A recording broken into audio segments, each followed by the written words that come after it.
Bonjour les enfants. Salut les CM1, CM2.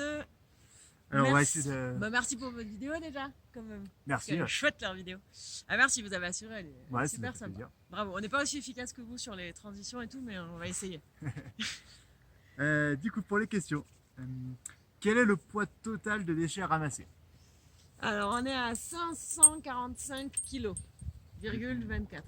Depuis début juillet. Depuis début juillet, on ramassait déjà les déchets avant, mais depuis qu'on a commencé vraiment le projet, on a compté 545 kg.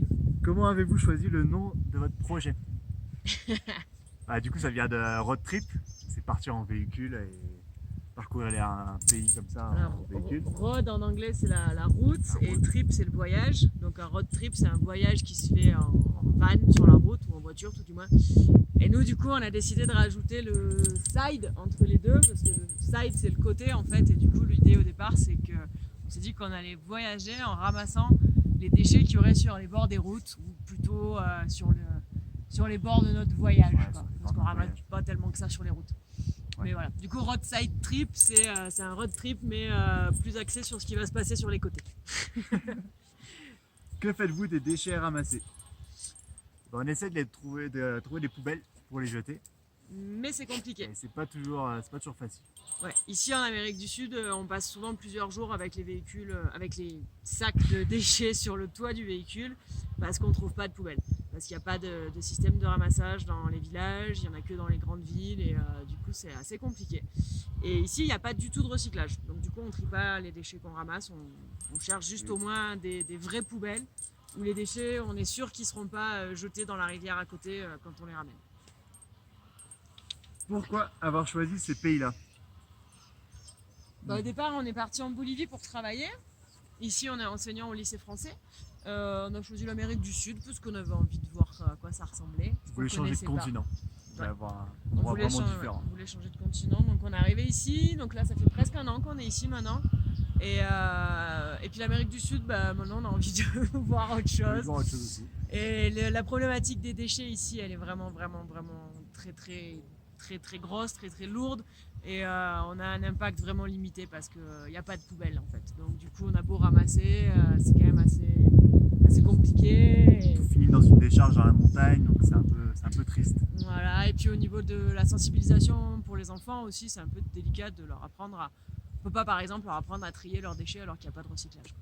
Donc du coup on s'est dit qu'on aurait peut-être à avoir un impact un peu plus important en Amérique du Nord ou en tout cas on aura un petit peu l'impression d'être plus utile qu'ici. Donc du coup on change d'hémisphère et on part le mois prochain aux États-Unis et au Canada. Est-ce que dans les pays où vous êtes, vous trouvez de l'aide pour ramasser des déchets? Bah ouais, pour l'instant on a nos élèves. On a surtout nos élèves, ouais. Pour l'instant on est encore enseignant donc on a nos élèves. Donc moi j'ai une classe de moyenne section. Moi j'ai des CP. Et ils adorent ramasser. On a fait un très grand ramassage dans une rivière à côté de chez nous. Il y a les parents d'élèves qui sont venus aussi. On a ramassé. Et on a ramassé 340 kilos avec 300 kilos en une après-midi. C'est facile ici, il y a des déchets partout, donc ça prend pas trop de temps de ramasser. Ouais. Donc pour l'instant, il y a nos élèves qui nous aident. Sinon, non, d'habitude, on fait ça tout seul. Il y a vous qui nous aidez. Il y a vous, il y a toutes les classes qui nous suivent. On a vu les photos de votre ramassage d'ailleurs. Merci beaucoup et bravo. Vous nous aidez beaucoup. Mais sur place pendant nos ramassages. Après, par contre, ce qu'on trouve quand même assez rigolo, c'est que généralement, quand les gens nous voient ramasser, ça plutôt bien. Et puis ils ont tendance à nous suivre. Quand on était au Pérou, les gens, quand on sympathise en tout cas avec des gens, ils nous aident. Cinqa, pousse-toi, t'es au milieu. Ensuite. Suivante. Quel est le type de déchet que vous avez ramassé? Le plus ici, c'est du plastique. Ouais, surtout du plastique, des sacs, des bâches. Ouais, beaucoup de plastique. Plein de petits plastiques.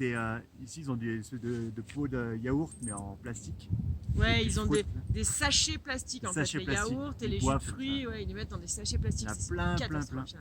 On trouve pas de mégots de cigarettes ici, parce que les gens ils fument pas. Il n'y a pas de mégots de cigarettes, c'est une bonne chose. Et par contre, on trouve vraiment de tout, quoi. De la ferraille, des chaises, vraiment de tout. Plein de choses. Mais beaucoup de plastique. Voilà. C'est bon, on a fait le tour? Ouais. Super. Cinqa, pousse-toi. Bon, à bientôt. Merci beaucoup de nous avoir envoyé cette chouette vidéo. Ciao. Ciao.